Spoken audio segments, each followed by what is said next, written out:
Hi everyone, and welcome to our Saturday morning live from the living room here at the, what's it called, Coral Cottage. We're just sort of getting it ready to start renting it out at the start of next year. And so we've got bits of new furniture and bits of old furniture and other bits and pieces. So it's all a bit of a mess, and I'm just pushed up against the wall for the meantime. But really good to have you with us this morning. There's quite a few things to talk about, but one of the things I really wanted to concentrate about, and I wanted to get your views as well, is, I'm sort of calling it the elephant in the room, because it's a major problem that a lot of people don't like to talk about. Well, they like to say we're going to fix it, but I don't really know if in the short term they can. So this is the air quality problem, and it doesn't so much affect us here down in the south. Okay, just making sure you can all hear me okay. And also have a talk about some of these main stories that have come out over the last 2 or 3 weeks that have made a lot of news, and they've been relatively negative about Thailand. And if the response from the Thai officials has sort of made the situation worse, which that's my particular belief. But yeah, the sound seems to be okay. The picture seems to be okay. So there we go. Let's just say hello to everybody we've got already online, and a few questions that I should address. Good heavens, we've got... that's me. Peter... Between Drinks, Daryl McGee, John D, Anthony Orm, Alpha Bravo, Scott D, all the way from, I imagine, a fairly cool Chicago, Arthur Lee, Frank in Thailand, Alpha Bravo, Phil Lockwood, Frank in Thailand. Frank in Thailand, how have you got back on? Darwin, it's maybe not the same Frank in Thailand. Okay, let's go through some of the questions that people have posed. We'll get on to our main topic, which is the air that I breathe. Who was the group that had that song? The Hollies? Was it the Hollies? I'll have to have a look at that up. The air that I breathe, a sort of a really soaring ballad, which was really all about the chorus, and that's about all. So, yeah, interested to hear what you think about this this sort of air quality problem. Even in Phang today and Phuket, which are both sort of next door to each other, looking today, the air quality isn't all green as it usually is. We've got a few locations which are registering as yellow. Now, this is only because we've got this northeasterly airstream, and it's blowing some of this smoke and rubbish down from places like central Thailand, Cambodia, and beyond. I mean, it's quite clear when you look at the fire maps, but we will get to that later. Let's get on to some of your questions that and comments that you've posed this morning, and thank you very much for all those people that have chimed in. By the way, I'm at around about 29,600 subscribers. I'd really love to get to 30,000 by the end of the year. I know I'm putting that sort of artificial milestone, that wall in my own way, but that would be great to be able to kick over that 30,000 subscribers. I know in the scheme of things, against a whole lot of other YouTubers, that's nothing. But every single subscriber I value. Every single subscriber is difficult to get these days. So I do value them a lot, and at the end of the day, they sort of are the foundation stones of a good channel. So bring it on. Let's see if we can kick over the 30,000. Give me an incentive. See if we can get over... Oh, no, I don't. I know what people are going to say. Good morning. Pre-posting is... Oh, that's me. Is the Western Christmas big in Thailand? Well, I think the Western Christmas is the only Christmas that we have, isn't it? It's basically come from the stories in the Bible, and yeah, the Christmas is big here in Thailand. When it comes to the decoration side of it, the Santa Claus part, the presents, the decorations, the Christmas trees. The Thais do it just about as good as anybody in the world, to be honest. And it's not just up in places like Bangkok and the shopping centres around Phuket and Pattaya, and maybe up in Chiang Mai, it's something that you start to see all over the place. Now, there is a shop in Tai Muang. I'm trying to get it right, Steve. And the whole shop is dedicated at the moment to Santa Claus outfits, none of which would fit me. Basically, they're all for kids. But yeah, even here, and I'm seeing a few Christmas trees in shops, even here in Tai Muang, which is just about as Thai as you'd get. It's a very, very Thai town with a Chinese heritage. But yeah, I'm starting to see it even here. Even along the strip, along the beach, there are a few places that have done a few decorations.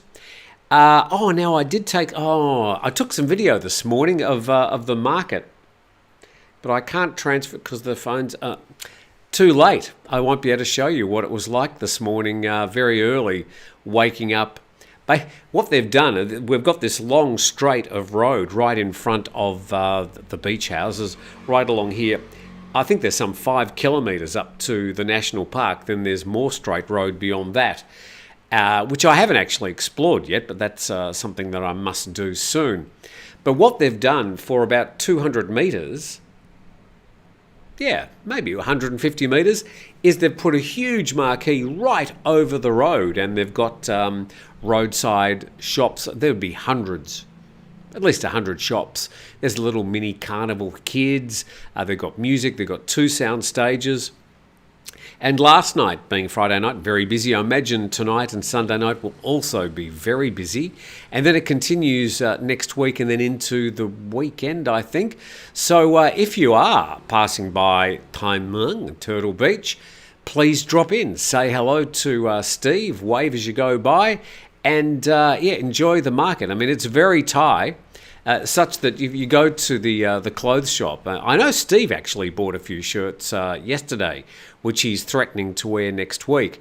But I was struggling to find anything my size, which is usually in Thailand sort of 2XL when you go to these shops, even though I'm probably just a medium when it comes to sizes, say, back in Australia. But I'll see if I can do a bit further hunting and see if I can find some sizes.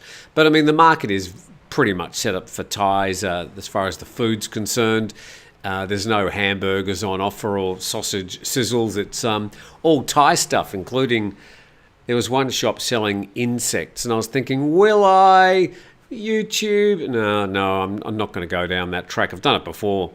So back to Christmas. Yes, Christmas is big in Thailand, not so much from a religious point of view, but from the point of view of just getting out and celebrating the commercial side of Christmas. And if you get around Bangkok, and particularly down, say, the Sukhumvit Strip, or you go over to Icon Siam, the Christmas decorations are fabulous. And if you go past like M Courtier, what's the new one? M Sphere, around Siam Paragon and around Siam Square and the Pratunam Market. Yeah, there's Christmas everywhere. Central World's got a huge Christmas tree.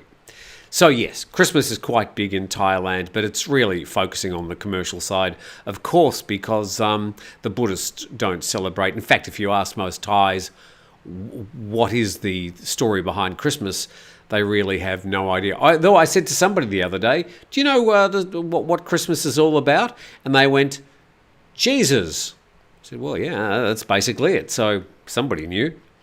Tim, I'm semi-retired with property in Thailand. This is from Between Drinks. I'm popping over in 6 weeks. Popping over. That sounds like you're Australian. Just popping over to see you. But haven't finalised my duration of stay. He's from the UK. What are the odds entry on arrival for UK passport might be extended? Okay, the whole talk about extending the visa waiver from 30 days up to 60 or 90 was much talked about in the media, but really has come to nothing at this stage. Obviously too late for December and January anyway. So, I don't think we're going to have an extension. So, you're going to have 30 days, with a possible extension for another 30 days. So that's the current situation. Or you can go to your Thai embassy and you can apply for a 60-day tourist visa and get it pre-approved before you arrive, and then you can extend that for another 30 days, which would give you a legal 90 days here in Thailand. John D says, Sweaty Cup from Australia. Anthony Orm, hello Tim, on my way to Thailand for Christmas break to my condo in Rayong. I notice you are becoming more grumpier since moving to Turtle Beach. Is Steve's grumpiness infectious? Should we worry? No, I think I'm less grumpy generally than I used to be.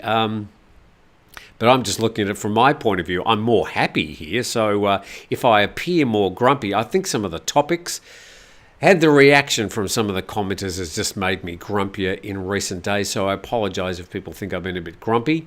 And I'll get to those super chats and a big thank you in just a moment. Where can we post questions for you and Steve? As I suggested, send an email to timnewtontoday@gmail.com. This week's Grumpy Old Men's already done and dusted, and that, of course, will be up tomorrow around about 8 a.m. in the morning.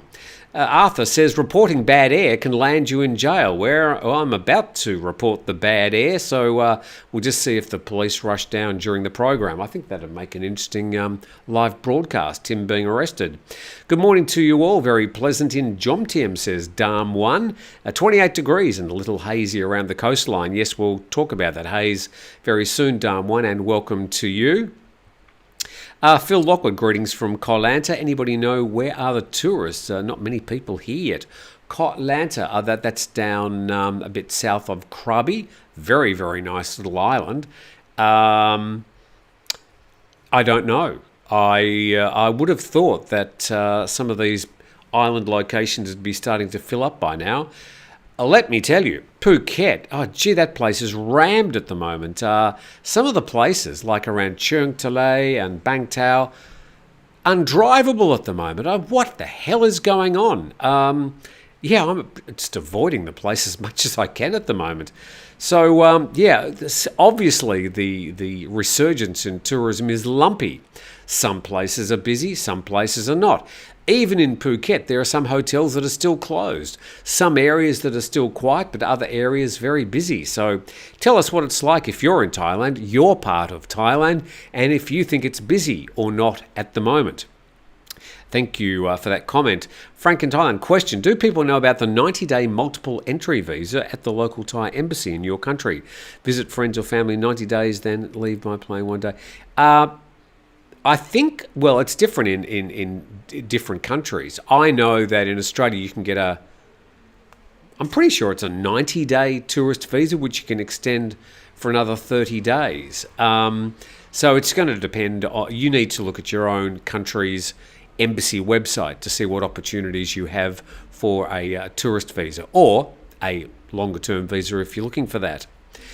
GOM in British English abbreviation, grand. Okay. Okay, interesting. The G is not for grand, grumpy old men, people. That was some of the questions came up. Dam 1 asks a question. Not sure what they're selling. There are a couple of these vendors driving up and down with their speakers blaring. I heard Thailand. What's he selling? Traditional Thai music.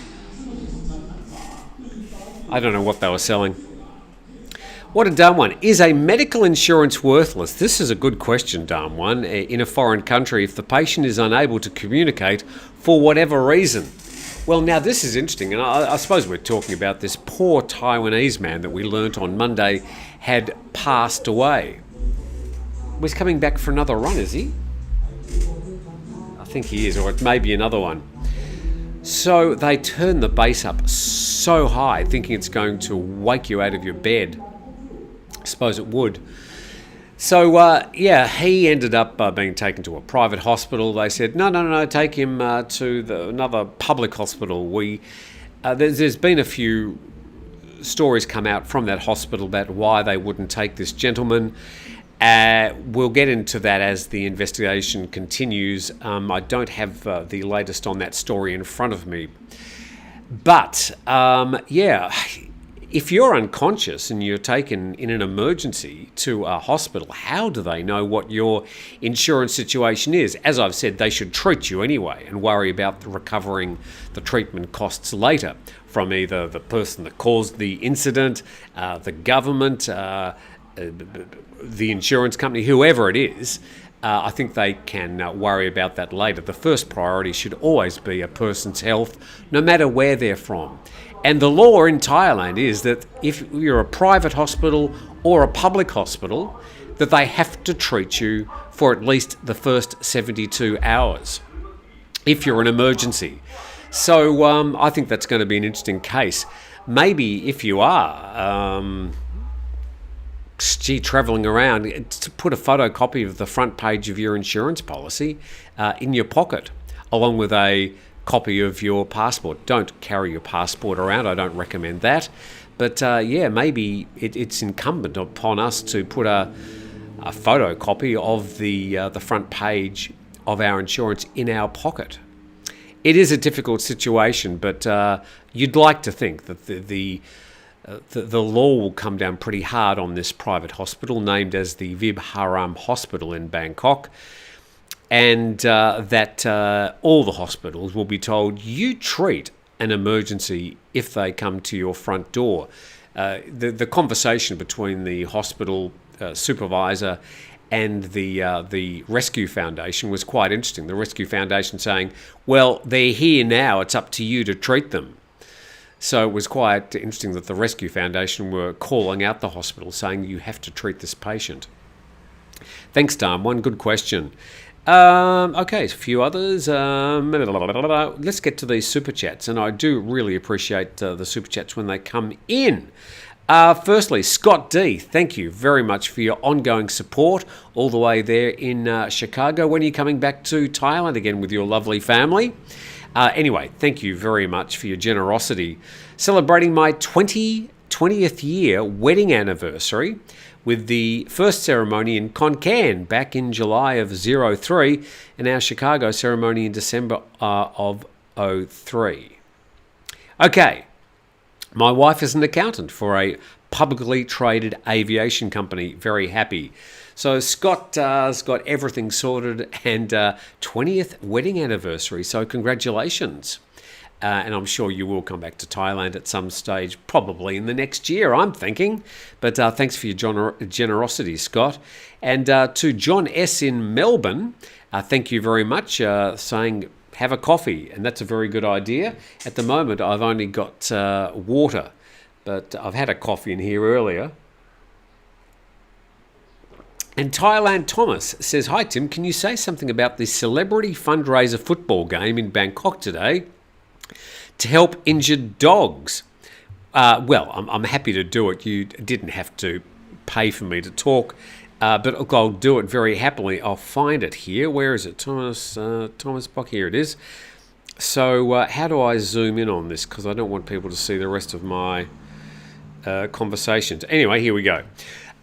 Could you please say something about the injured doggy fundraiser and celebrity football game today on your show? You have got a celebrity football game and I'm not invited? Hello? I just want to help the injured dog. Here's a link to check it out. Now, what can I do? I'll click on the link. Maybe I can put that onto the screen. So we'll just see how all this goes. Here we go. And now I've got to press it over here. So it's published on weeboon.com and raising money there. Kick for Paws, charity football match supporting Home for Handicapped Animals. Now the problem I've got at the moment is I have absolutely no idea where you are. The Home for Handicapped Animals Foundation had its origins. Where the hell are you? Because... All right, the story, I don't want to know that. I want to know where you are today. YouTubers and creators who are participating in this event include Dan Bangkok. There's a whole lot of YouTubers. I would have, Forrest Lee's there, I know. Forrest, I would have very happily got involved if I'd known anything about it, but I don't seem to know. It's going to be live on YouTube, but I don't know where it's being held. So, okay, it's up to you, Thomas. Incumbent upon you to tell me a bit more about where this actual thing is. Charity football match supporting Home for Handicapped Animals. I don't know where it is. I'm sorry, Thomas, but I'm happy to, as I have publicised it for you and the fundraiser on Weeboon. And what I'll do after the program is I'll put a link to your fundraiser on the description. But please tell me where it is. Thailand, Thomas. Okay, a few other questions that came in. Let's just get to these. Have they increased the visa-free extension for Canadians? No. The only people that's had a visa waiver extension has been the Russians. Chinese, Indians, Taiwanese and Kazakhs have had a visa waiver introduced for 30 days. They earlier had a visa on arrival, so they now get a visa waiver, but it's only 30 days. The only people that had a visa waiver extension have been citizens from Russia at the moment. John in Melbourne has a question. Tim, what can we do to share on social media to get you more subs? Look, I'm really bad with social media for TNT. I do need to pick up my game. Hey, it's just a time thing. People say, why aren't you doing timestamps? Again, it's a time thing. Timestamps take time, and it seems I've done a few experiments, A/B experiments over the past, and I don't get any more views with the timestamps than I do without. So it's all a bit complicated, but I should do more social media. I should perhaps post it on Facebook, but I'm sort of over Facebook for a whole lot of reasons. I'm sure many of you feel the same. And so, oh dear. Look, I don't know really what I can do other than... I just need to pick up my game. It's my problem, but thank you for the question. The Air That I Breathe was done by the Hollies in 1974, so there you go. Hi from the UK, from Foxy. Thais do it much better than here in Australia. They have amazing store displays, as always. Yes, they do. We're talking about Christmas. Can we see Steve in a Santa Claus outfit for grumpy old men?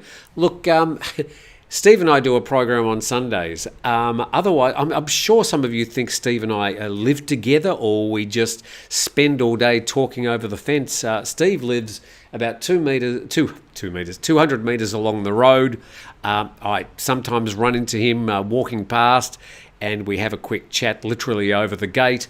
And we love catching up on Fridays, but we don't really sort of socialise or see each other much during the week. So it's not as if Steve and I do everything together. There are other people living here on Turtle Beach, including some, seems an increasing number of foreigners. What happened to the Marigold project? God, how many times am I going to have to answer this bloody question? So Marigold Hotel all fell in a hole, I don't know, about 5 months ago now, when the owners started getting very, very difficult. And this is before we even opened, and I had to make a difficult decision to pull out of the project because I could foresee there were going to be some big problems down on an already reasonably risky project. Now, I've answered this probably hundreds of times. I've written articles about it. I suppose I'll just do one more video.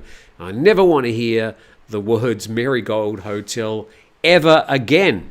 Robbie has a comment or a discussion. Why does Thai government always say they're investigating an issue, PM 2.5 for example, then do nothing whatsoever to make any difference, corruption or ineptitude or laziness? Look, I know. I think when it comes to...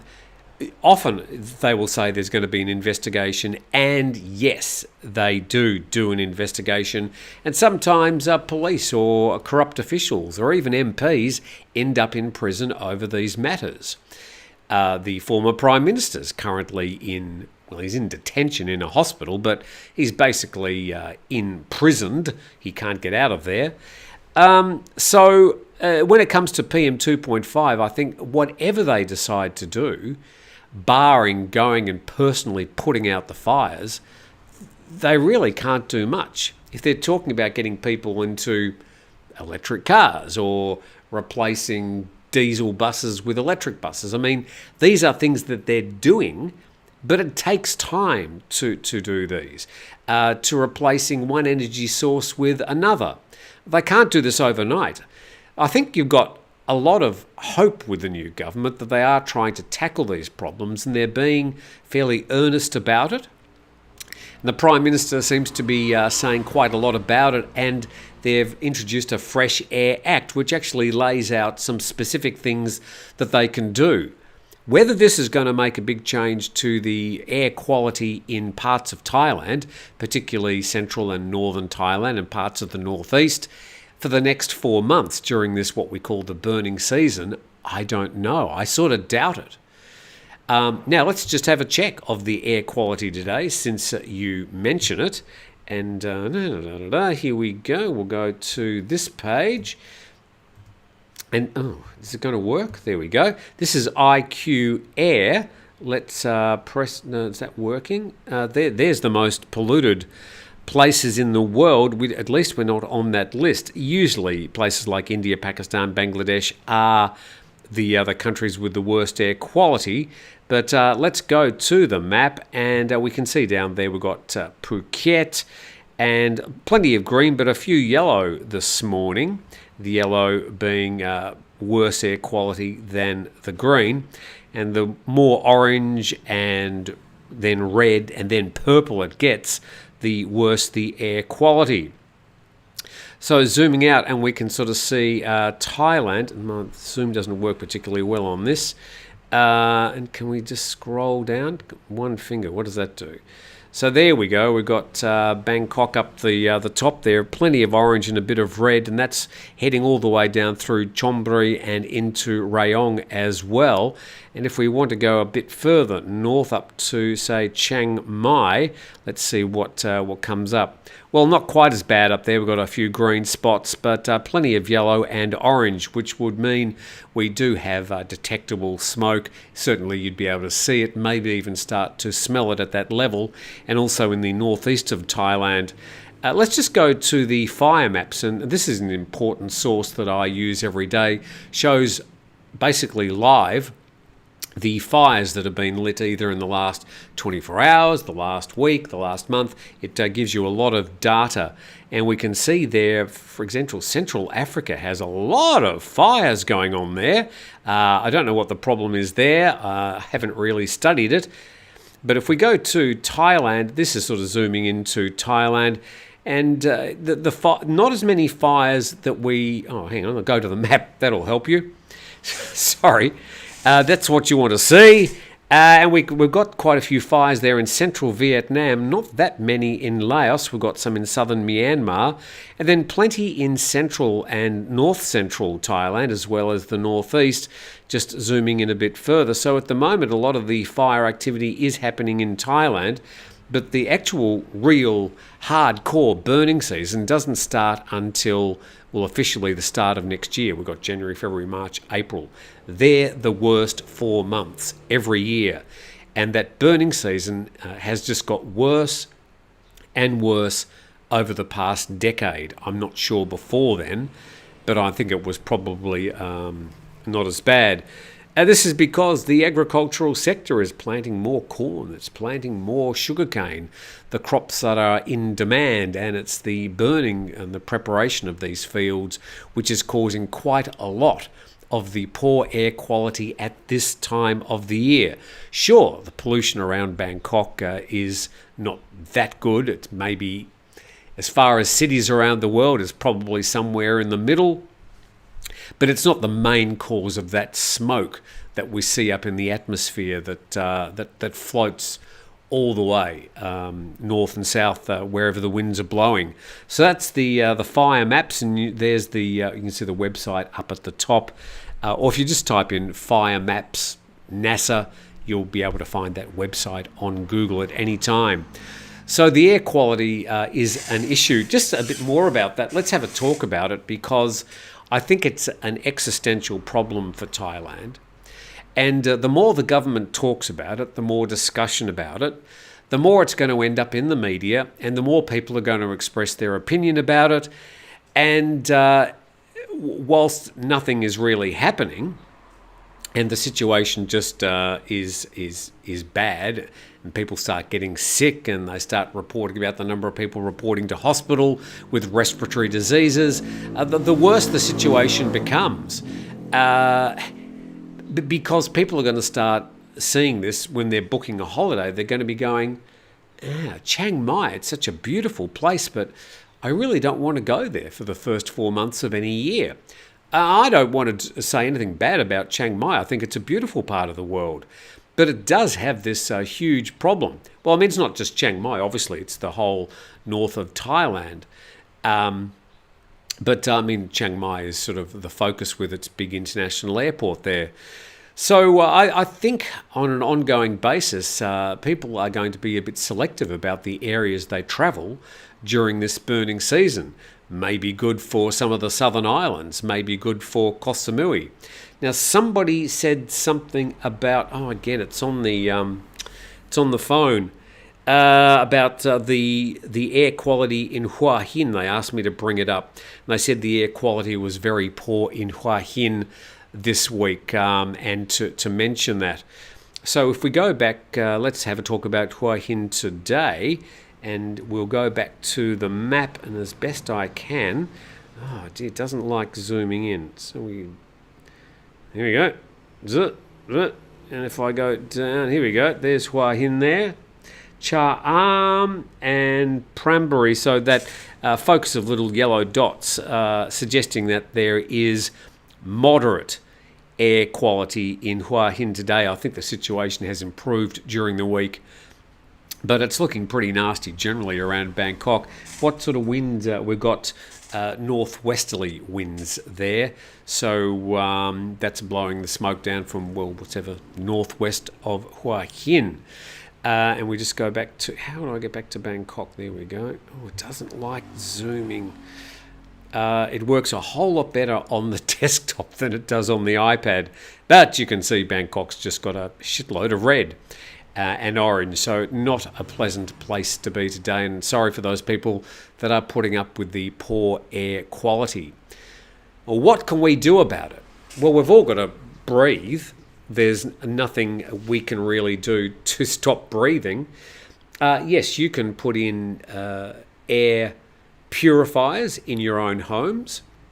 I know a lot of expats have spoken to me and even sent model numbers and links to places that you can buy air purifiers inside your home, and people are very surprised at the end of a couple of days how much gunk and goo that the air purifiers actually pull out of the air, which could otherwise end up inside your lungs. Wearing a mask, one of those flimsy paper masks, that's not going to do anything to stop the inhalation of the smoke. It might stop you coughing germs out to other people if you've got a respiratory disease, but it's not going to stop the inhalation of those little tiny PM 2.5 and smaller bits of smoke and dust and goo that will end up in your lungs. So, I think this is a big problem for Thailand. Exactly what they're going to do about it over the next couple of years, well, that's up to the new government. They've put the policies in place. They've put the sticks in place. They've now got to wield those sticks and start using them. Now, it is partly complicated because some very big multinational agricultural companies do have leases over a lot of the land and arrangements and contracts with the farmers. And they've got mouths to feed. They've got 7-Elevens to fill with produce and food. So I think it's going to be very complicated because the government doesn't want to be seen to be pushing down part of the agricultural economy. It's just the Thai agricultural practices have somehow got to be dragged kicking and screaming into the 21st century. So, interested to know what you think about this issue. So, thank you, Robbie, for bringing it up, and I'm sure we'll get plenty of content about that. Thailand Thomas, hi, Tim, can you say something about it? I've done that for you, and I think Thailand Thomas just sent me another quick message. What did he say here? He says, I'm friends with Paddy Doyle, and I'm trying to help with the fundraiser. I'm in Austin, Texas. Now, I did not even think about going. I got a message to Paddy, so hopefully he'll get back to me soon with the address. So, Paddy Doyle, yeah, good on you, and congratulations for doing this fundraiser for the Paws, what's it called? Paws something or other? Kick for Paws charity football match. But I imagine it's in Bangkok. I think that's where Paddy sort of hangs out. But yeah, please, if you do get that information, Thomas, I'm happy to pass it on. Moving on, Alpha Bravo says, my Thai wife thinks all trees are made out of plastic for Christmas. Well, where's my Christmas tree? It's plastic. I think it's probably got a few more good years. I think I've had it for about 6 or 7 years, but still looking okay. Of course, it's the decorations you put on it that make it look all right. Comment from Dharm. Tim, have you got somewhere to park my yacht if I visit Turtle Beach for Christmas? No. I've got the entire Andaman Sea at your disposal. But no, you'll just have to throw a pick out and just sit there and hope we don't get a storm. At this time of the year, extremely unlikely. So you'd be pretty safe out there just throwing a pick and, yeah, just row into the shore and enjoy Turtle Beach. Okay, people congratulating Scott on his anniversary. Dan says, finally back in Thailand. I have the next 4 months to enjoy this beautiful country. Thanks for the videos, Tim. And indeed. So, Thailand, Thomas, thank you very much, by the way, for your support of the program. And in the future, if you've got something like that, I don't know. I don't even know when it's on. Anyway, so yeah, we're lacking a bit of information about the charity football game. Question, Tim. This is from John and Pimpiada. Tim, how does one know about the motor events, festivals, and other interesting events ahead of time? Is there a Facebook group or something by chance? I sort of only I am not aware of any one particular Facebook group that might cover all events around Thailand. I think the TAT does their best to try and promote some of the larger ones. But this event here in Turtle Beach, even I didn't know about it, and it's happening just out my front door. So I don't know. I see different events promoted from time to time. Sadly, I see reports about events that have passed are being reported in the news. Oh, it was a great event and everybody came along and it was really good. Oh, I would have gone if I'd known about it. So I don't know. I might start having a look at that because I don't know. At the moment, there's a lot of different and interesting events around Thailand. I think Jet was heading off to one called Wonderfruit in Pattaya. He likes going to that. But again, I didn't know when the event was on. I only saw that Jet was going to it, which is how I knew about it. So, yeah, I don't know if there's any one particular website that promotes events. Maybe there should be. But thanks for the question, John. And Pimpi Yada. Okay, good to see things are going well. Merry Christmas to all, says Slack O. We'll probably be doing more about Christmas in the next couple of weeks. I've got 8 people coming for dinner. We'll be having it out in the backyard across 2 tables. A lot of turkey. Morning, Tim, says Big Ron the Rigs. Morning, Tim and viewers. Definite Haze here looking across Koh Lan from our condo. This is, here we are, Wongamat Beach. That's south of Pattaya, I believe. So, still a good day for golf practice, though. A little busy here with mainly East Europeans. And thank you very much to Daryl McGee. Thank you, Daryl, for your ongoing support and your generosity. Look forward to seeing you live from Sisaket in February for my 4-year wedding anniversary also. So we'll have another wedding anniversary to celebrate. Sisaket on the eastern border with Cambodia. And just going back a little bit, some more It's clearly more cost effective, says Gap Ban Dirk, to be self-insured, but the risk is that hospitals may not take an unconscious patient without an insurance policy. I think the question here is, how do they know whether they've got insurance or not? But what irks me is that it just should be incumbent on any doctor or nurse to care for an injured person. Now, if you've got these accountants, these money-hungry supervisors standing in the way, if I was one of the rescue workers, I'd just push them aside and just make your way into the emergency. Say, doctor, sick patient.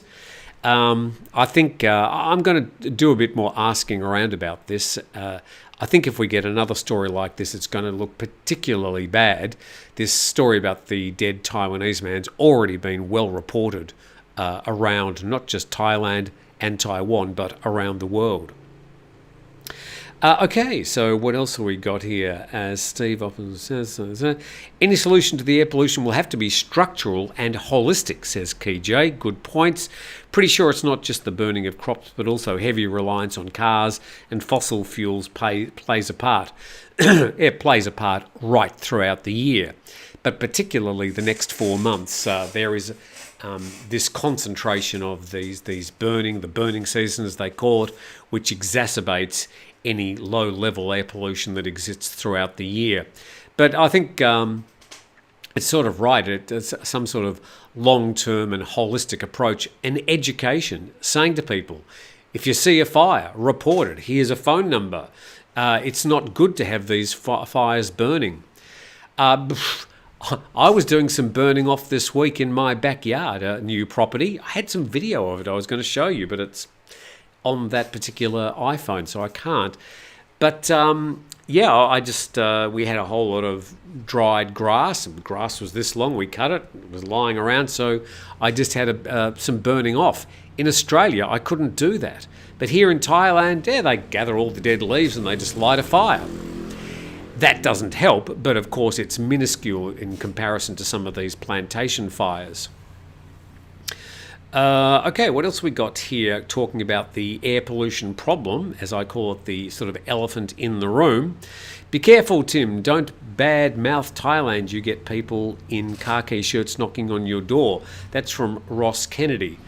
Look, I don't believe I'm bad-mouthing Thailand. I suppose I'm just reporting the situation about the air pollution. I don't think there's many Thais that would disagree with me. I think it has probably become a bit of a shock as this year in particular, the news of the PM 2.5 situation, the air pollution issue, the Clean Air Act that's now been enacted, Thais are going, this is a problem. They've just seen all the haze in the air driving around Bangkok and really thought not too much about it. But I think a lot of people are more acutely aware, a lot of Thais, and that will eventually put more pressure on officials and the government to do more about it.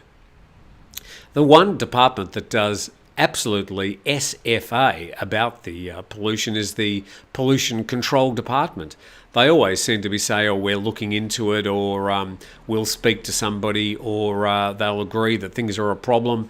They'll go out onto the street and they'll put one of those water cannons up in the air, sprays about 50 foot up in the air, and say, hey, we've fixed it. They had drones flying around Bangkok 2 or 3 years ago, I remember, with a litre of water, and they'd go up and they'd go, again, doing absolutely nothing. But of course the media, drones, click, click, click, publish that online. They've really got to get to the nub of the problem, and that's some long-term education and a change in agricultural practices. And as I said, that's not going to happen in the next 4 months, probably not even in the next 4 years. In the meantime, Thailand's going to get some bad media from around the world, and the Thais are going to get increasingly frustrated about the lack of anything positive being done. Okay, just going down, Frank and Thailand, that's... now, I have the problem, of course, of trying to talk and read and think of something intelligent to say all at the same time. I worked on cruise ships in the 80s and the 90s, says Dame One. Charity football match, here we go, is in Witaya Road in Lumpini. Here we go. So thank you very much, Thomas, for getting back to me. Here you go, Tim. The address of the football game starts about 5 p.m. And what am I doing? I'm opening this up. That's me. So, okay, this is the address. Polo Football Park in Witaya Road. It's called the Polo Football Park. And I'll just go back to the message here, see if I can find out what's going on. Yeah, it's 5 p.m. today in Bangkok in Witaya Road. And I'm not really sure where you can go to find out more about it. I've got that, as I said, I'll put a link to that Weeboon page so you can find out where to donate or how to be involved. But it's 5 p.m. today, I think. Oh dear. Anyway, I've tried, Thomas. It's all a bit confusing. Hi, Tim, from a hot and sunny Cha Am. Hope you're well, and hope you're well in Cha Am as well. From Nong Wua So, question, that's still going to cut a canal from one side of Thailand to the other? Well, they've been talking about linking the Andaman Sea to the Gulf of Thailand for, if not hundreds of years, certainly recent decades. And it was called the Kra Canal Project because it was cutting through the middle of the Isthmus of Kra, which basically is the northern Malay Peninsula, which sort of runs through north of Phuket, Suratani, all the way up to Chumpon and Cha Am up to Phetchaburi. Now, the skinniest part of the Isthmus of Kra is about, I think, 90 kilometres. And they were going to link basically Ranong on the Andaman coast to Cha Am, which I think is around about 110 kilometres as the crow flies. Or they were going to do it a bit further south, down around Songkhla, where it's still skinny, but it's not quite as populated and not as politically close to Myanmar.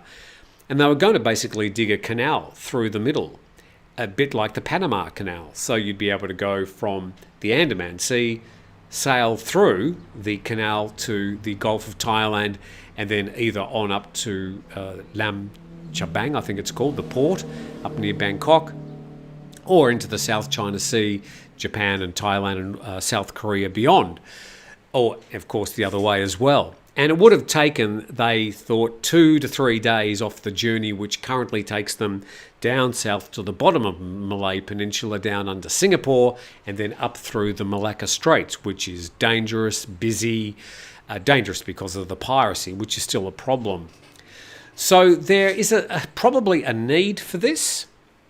But in recent times, the idea of the canal's been shelved, and they're now talking about a land bridge, which would be a port starting on the west side, on the Andaman coast, at a place like Ranong, which is already quite developed. They would unload the containers, put them onto trains, take them across swiftly, probably take 2 or 3 hours, across to the other coast. And they'd also build a port at somewhere around Cha Am, or Chumpon. Sorry, I'm saying Cha Am, I should be saying Chumpon.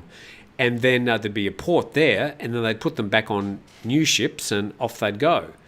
That all seems to be a whole lot of work to me, that the time saving by the time they take the containers off, take them across on a train, any delays that may be involved in that process, then putting the containers back onto another ship, a lot of handling, a lot of additional costs, I would have thought.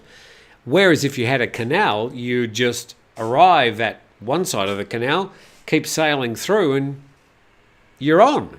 I don't know why this land bridge has suddenly become the thing, and they're not talking about the canal at all anymore. Now, I know there's problems with canals as well, and a lot of people saying, gee, if you cut a canal through the middle of Thailand, you're cutting Thailand in half. well, I mean, there would be bridges and there'd be tunnels, there'd be ways that still connect those two sides of the canal. But I don't know why the government is hell-bent on this land bridge concept at the moment. People like Tony Restall, who's been campaigning for the canal for decades, is the expert on this, and I'm sure he'll chime in on Facebook or even in live with his thoughts on the matter. So, it looks like this land bridge is a thing, and currently the Thai Prime Minister, Srettha Thavisin, is in Japan, and there's a report in the Bangkok Post today. Let's see if we can find that. Go to Bangkok Post, and let's see, where is the story? Here we are. PM touts land bridge project, and he is currently in Japan, and he's been talking up the land project. Where does it say down here? He said the government's developed economic stimulus measures focusing on areas of digital economy, green economy, artificial intelligence. Regarding investment, there's 4,000 projects you can invest in. Here we go.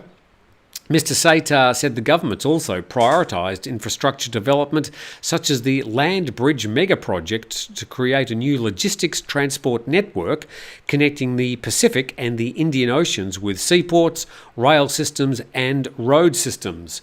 With the project, he says, Thailand will become a major regional and global trade hub. I'd like to invite the private sector in Japan to study and invest in the Land Bridge project to boost connectivity and create an efficient supply chain in the region. So there you go, the Prime Minister talking up the Land Bridge. Look, I'm just thinking logically. I'm not an engineer, but I would have thought a canal would be, if they need to do this at all, would be a much simpler project, cheaper, much more efficient as far as saving time. What do I know? I'm just a YouTube blogger. But there we go. That's the story. Hi, Tim. So, Brett, thank you very much, Brett, for your support in Canada. And Brett says, no particular comment or question tonight, probably due to your excellent coverage every day. Just want to show my appreciation. Your appreciation is appreciated. So thank you, Brett, for your ongoing support. And great to hear from you, and hopefully you're having a good night in Canada. KJ says, my guess is that the land bridge would probably be more labour intensive than a canal when in operation will provide more jobs for Thais. So that's a fair comment. Obviously, once the canal is built, which would be a major project and have a lot of labour involved in making the canal, the actual daily operation would be much simpler than a whole land bridge running two ports and running all the infrastructure in between. So there you go. The Oz Kiwi says, have a look at the Australian fire map. Why? I'll check it out later. I don't live in Australia. Retired working for you, the secret weapon. Jeffrey Hills, retired working for you, the secret weapon as striker. Mark Weens was unavailable. His fee was too expensive. Oh, okay. So, right. Got it. Retired working for you. What's his name? Oh, I forget his name. Chris. Chris looks like he's the striker. What are they playing? Football? What football are they playing? So many different types of football. I really only know Australian rules football. All these other footballs, I don't know. Maybe soccer. Maybe soccer. They call that football, don't they? Oh, now I'm going to be in trouble with the English viewers. Okay, what else we got here? If the Malacca Straits, says Senians, was to become blocked by some sort of military activity, the land bridge would look very attractive. Yeah, sure. So would a canal. Andrew Campbell Lang says, land bridge never going to happen. It's a huge pipe dream. The impact and cost of offloading one side, rail truck to the other side, and unloading isn't going to save shipping companies anything. I sort of think that in some way the current government just wants to put its stamp on a big, major, mega project. So it's something that they can leave for Thais to go, oh, wasn't that Prime Minister and the Per-Thai-led coalition really good for Thailand? So, yeah, maybe they're looking at some major project they can hang their hat on in the future. I sort of think you might be right, Andrew. I don't think it's ever going to happen. If they were to do anything, I just don't know why the canal wouldn't be a better option. I just don't know. Darm One says it took 10 years to build the Panama Canal over a century ago. So could that be bettered here in Thailand? Well, look, I think if they really put their mind to it, they could probably do it easily in a couple of years with modern technology, the modern digging tools. They're not just going to get hundreds of Burmese to bring a spade and just start digging a hole. There's a lot of engineering involved in a proper canal. I think less so than, for example, the Panama Canal, which they had to put a lot of locks in because of the difference in the height and the tides between the Pacific and the Atlantic Ocean. But here there's a lot less difference in the tide heights between the Andaman Sea and the Gulf of Thailand, so there'd be fewer locks along the way, I would have thought. So yeah, good comments there. Football is played with your feet, not hands, says Ben Leno. Not the football I know. Only soccer at private schools in the UK, Tim. Thank you very much. Yeah, good. Wouldn't the fuel costs for things happening in my head that I can't possibly say? Seaside Freddy says, wouldn't the fuel costs for a land bridge be astronomical, not to mention the logistics? Yeah, I mean, the unloading, those big diesel container unloaders at either end, the trains getting from one side of Thailand to the other. Whenever I envisage it, I always see it happening from the west to the east coast, but of course it would be two ways. Just a bit more from the Prime Minister, I just noted here. The 1 trillion baht mega project aims to develop a logistics network connecting Ranong along the Andaman Sea to Chumpon along the Gulf of Thailand. The project comprises deep water ports in Ranong and Chumpon, a motorway cutting across the land to connect the two provinces, and a railway system. It was initiated by the Prayut Chan-o-cha government in 2021 to drive Thailand's economy. The people have been talking about this for decades, so it's not an initiative from the Prayut government or the Seta Tawisin government. This idea has been around for years. Trying to nail it as a land bridge rather than a canal, that is more recent. And all the reasoning they've given so far, I think, is very, very flimsy.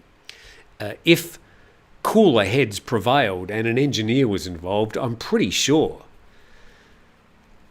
that they'd have to back the canal as a more preferable project.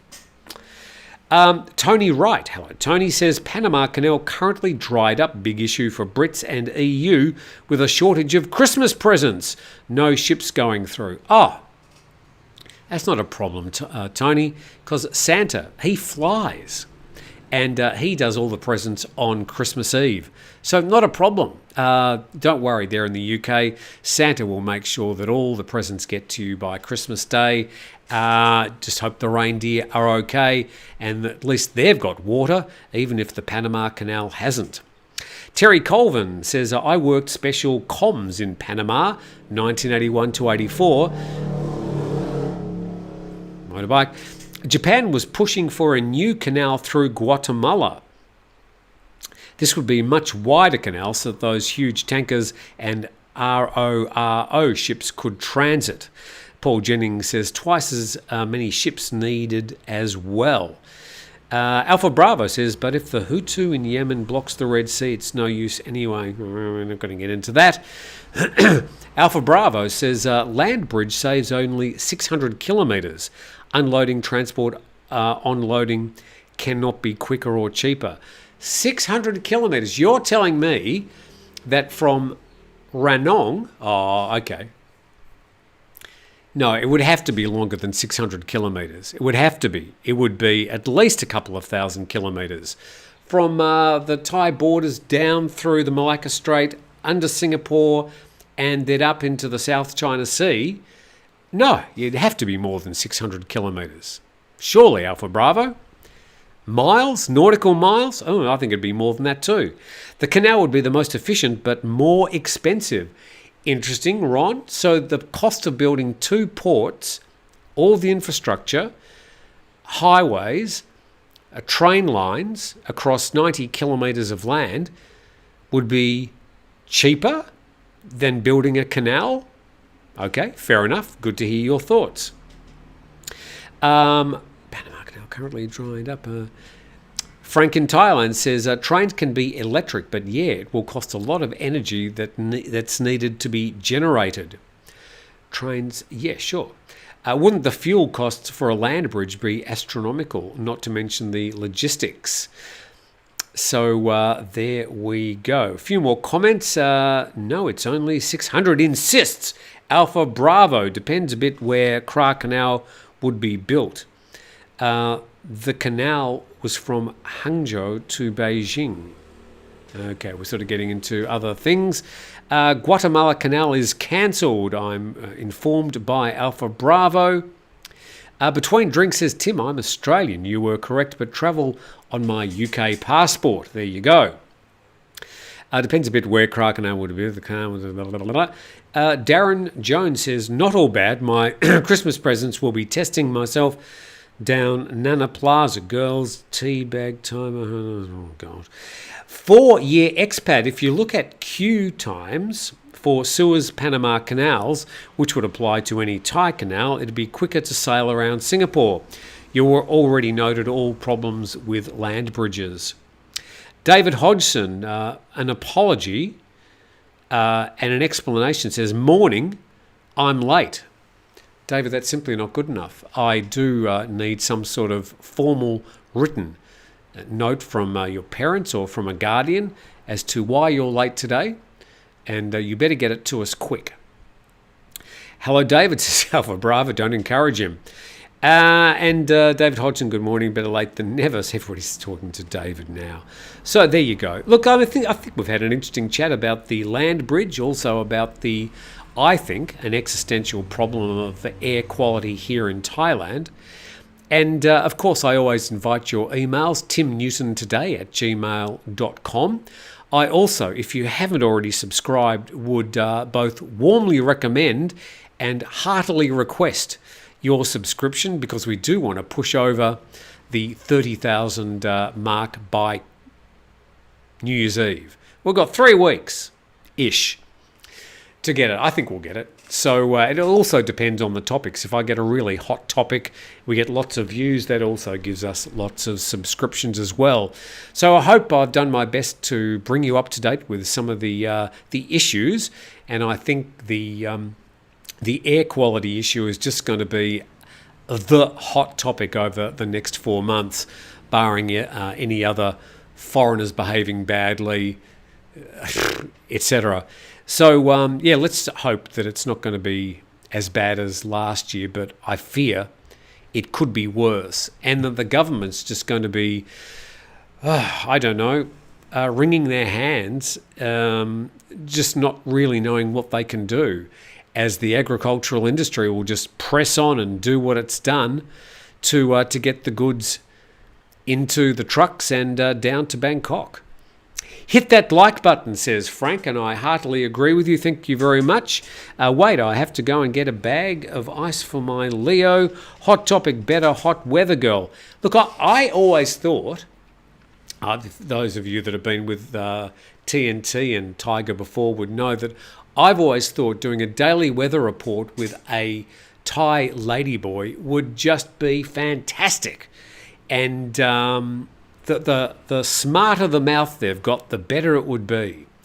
And I'd be happy to do it. Not me personally, but if I could have a Thai weather girl doing a daily weather report, I think we'd get lots of views.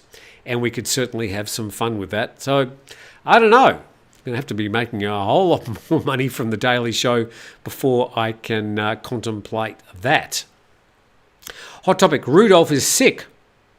Red nose due to the pollution. Frank, that's shocking. Let's hope he gets better before Christmas Eve.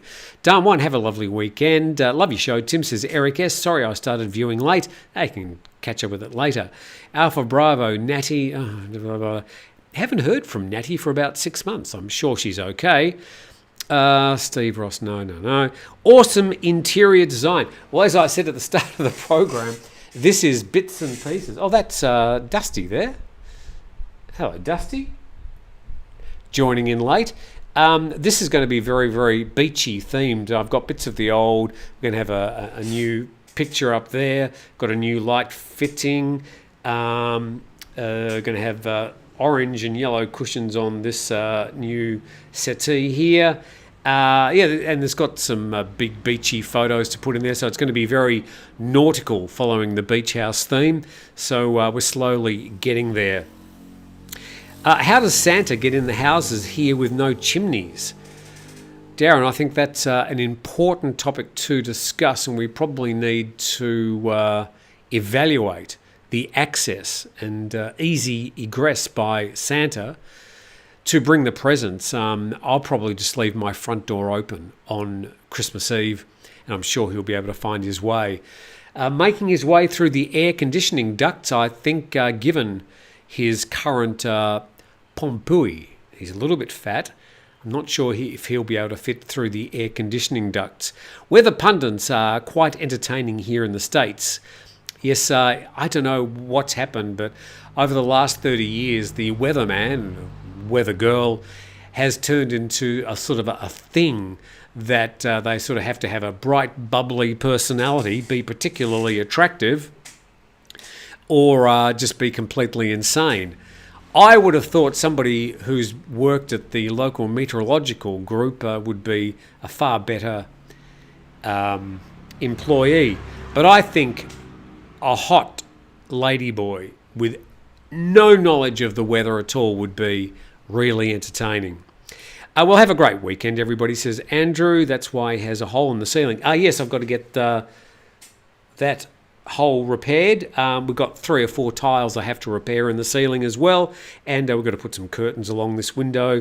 Blah, blah, blah, blah. I've got another 2 weeks to fix this up, and the rest of the house as well.